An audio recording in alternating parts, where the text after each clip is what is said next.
What's up, Chads, and welcome to the video. So, it's been a long time since I did a video on Sphere Finance.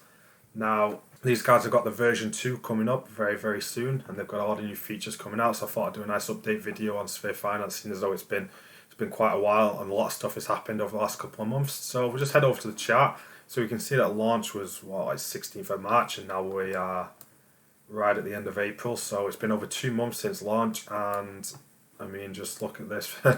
This did over 100x for private sellers, and this is probably one of the best projects I've pretty much ever called on this channel as of yet. I know I've only been, making videos for a couple of months now, but I made a video about this, way before the private sale, when you guys had, everybody had a new opportunity of managing to get a spot for that. So well done for those of you guys that followed my advice and got into the private sale on this one, because at the all-time high, you would have had over 100x from the private sale price here. And yeah, so they actually had a very rough start. You can see that was 16th of March up until the 22nd. That's a whole week. So they had one whole week of downtrending from launch here. Now, the launch on the Polygon network wasn't the smoothest. Obviously, there problems with the network, transactions and gas and all this. And, Polygon blockchain not being the most popular and having a bad reputation. All these things definitely didn't help at first. And a lot of people sort of not understanding the idea behind Sphere and the ideas that they had behind them, and the whole concept of the ecosystem that they're trying to create. So yeah, they didn't have a great first week's price action there. You can see it dropping down, and they did an AMA around here that they kind of explained about all the stuff that's coming up, and that's what really started to bring in some buyers. And then it just went from there, just went from one strength to another, and then we had pretty much 27th of March right up until the 16th of April. So we had pretty much over a month's worth of just uptrend after uptrend. There was these little sell-offs that came, but as you can see from the V patterns here, they were just ate up instantly every single time, and that carried on for over a month up until the 16th of April. Now, around this time, as we know, the overall market hasn't been great since the end of March, which doesn't help at all. But the reason of this huge sell-off was the announcement of the version 2. That doesn't mean that the version 2 is bad and it's not anything not to look forward to in the future. But the version 2 announcement came with the fact that the APY was going to be lowered, along with a couple of other things, which caused this huge sell-off, which at the moment, Sphere hasn't really been able to answer to. I mean, it's kind of come back up, but it's not really been able to break out this downtrend. So in terms of the near future, where's Sphere going to go? Who knows? We definitely still haven't found a bottom or any sort of spot. Well, we're in DeFi, so, we can't really count on support resistance anyway, because, decentralized projects don't really tend to follow any sort of technical analysis whatsoever. But yeah, we still haven't bottomed out here. People are still selling out of positions now. Who knows where it's going to go before version 2's launch. But yeah, that's one of the thing that I want to concentrate on most on this video, is now explaining what they've got coming in version 2, because in my opinion they've they've got a lot of stuff to look forward to. This project, this protocol has already been huge innovation, not just for the Polygon blockchain but for the whole of DeFi in general, and they've definitely got some more stuff coming in the pipeline that holders of Sphere and long-term believers have got some stuff to look forward to. So we'll just head over to the white paper. There we go. So if you go down here, they've got a whole section of version 2 where they explain the stuff that's coming up, so we'll go over these one by one. So the first one is the Galaxy Marketplace.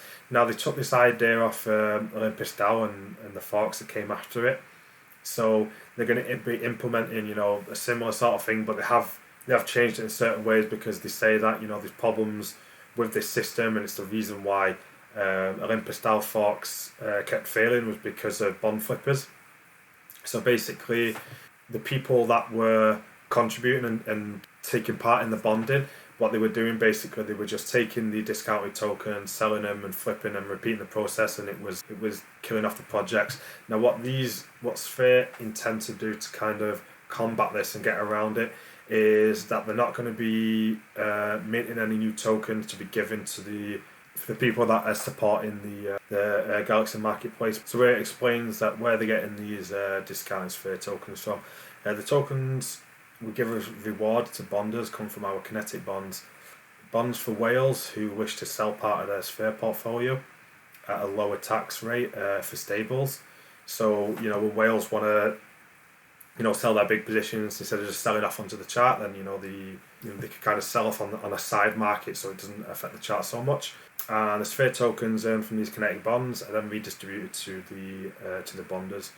So that's how they're going to work, and it's how they think they're going to get around the problems that Olympus DAO projects have faced before. And yeah, so moving on, they're going to implement a perpetual APY. So all these auto rebase projects, they offer an APY, right? So you have your tokens, and then those tokens are automatically staked and compound in the protocol, and you earn a yield, APY, an annual yield, percentage yield. Now for Sphere, it was a fixed APY of 99,900%. What's going to happen in the future now? They're going to change to a perpetual APY. The problem for that is these protocols require more buyers and sellers just to maintain the price, and they are they're really difficult to maintain, as we've seen. We go over to the price action. I mean, when things are going well and there's more buyers and sellers, these projects are great. We've seen it in Titano and Safer and Libero and now Sphere, that when things are good, they're great. But as you can see from these sell-offs, when things do start to sell off, it's something that's really difficult to maintain. So what these guys have come up with is a new system called perpetual APY. So what is perpetual APY? Well, it explains it a little bit in this paragraph here. So it says, because before there was a fixed APY of 99,900%, right? Just what I said. And that's going to be inflationary by nature, because the rebasing creates more tokens. Now the APY on perpetual APY will no longer be inflationary, but instead pay actual yields occurred from the project's many sources of income without diluting the value of Sphere. So the APY will be provided in a way which Sphere will not lose value due to inflation, despite holders receiving constant rebases. So what this is going to mean is it goes into a few different pros and cons of that.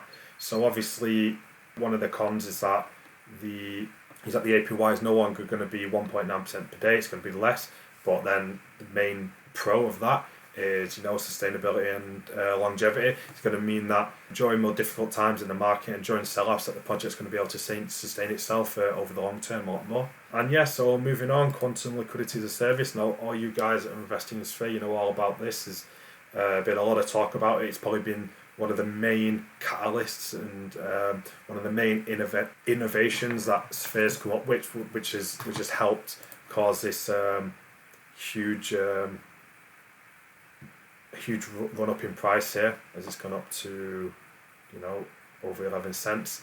Has been quantum liquidity as a service. Now, even before this has even been implemented, there's been I'm not sure exactly how many, but I would want to say maybe a dozen or so projects that have already accepted to wanting to be part of this. It's kind of already created a new hype. All projects that are launching, they all want they all want to be part of this quantum liquidity as a service that Sphere are going to be offering. And it's going to be coming up very soon now. I'm not sure exactly the dates, but it's going to be coming up soon.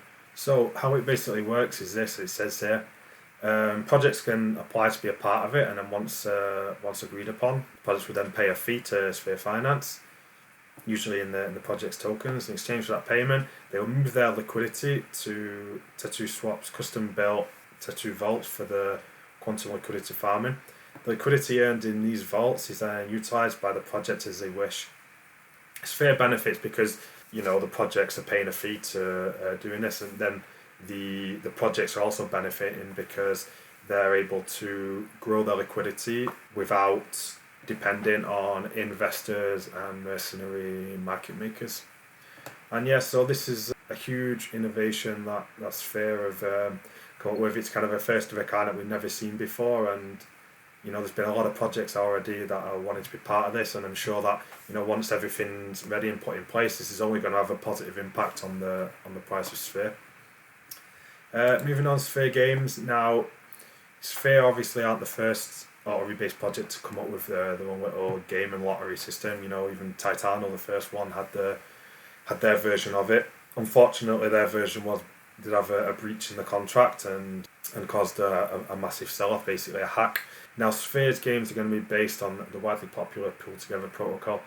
Now, the unique feature about theirs is that to enter into the lottery, there's no way you can lose, and what that means is that they do nice little images and all the things to kind of explain things in more detail how it works. So obviously you apply to be part of the lottery, and then you put like a certain amount of sphere up for into the pool, and then what happens after 3 days, 10 lucky winners will get all the rebases that happened over those 3 days, and that'll be shared out between them, and the people that lost will just get their initial investment back.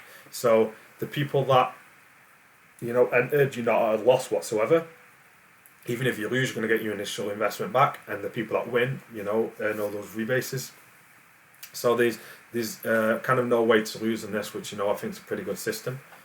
And also, I think a small amount of that also then goes into helping the perpetual APY work in the Galaxy marketplace and that kind of stuff, because these new features then rely on the rest of the ecosystem to kind of all work together in some sort of harmony. Yeah, it's saying like 10% will be burned, etc. And yeah, these are the new main features that will be coming up on Sphere version 2, which is coming soon. Which I think all 4 of these are gonna have gonna have nothing but a positive impact on the project, and especially the fact of that the price has dropped so much now. And, when it eventually bottoms out and starts doing some sideways action here, and the real long-term holders stay, and everybody who wanted to sell from profits there sells, all the panic sellers sell at a loss. I think all these new things coming up in a version 2 are only going to have a positive impact on the project. And so that's all I wanted to talk about today. Just wanted a quick update really on Sphere, because I haven't really talked about it since launch time. And they've got a lot of new things coming up that I think's really worth looking forward to. And so just a reminder to everyone, my Discord community is now open to public, and we've got a nice little community growing there where we discuss ideas about our new projects coming up, about projects that are currently happening. We give each other advice and that kind of stuff. So if you guys do watch my videos, then please come check out our Discord community as well. I will have a link for that in the description below. And so thanks for listening, guys, and until next time, bye.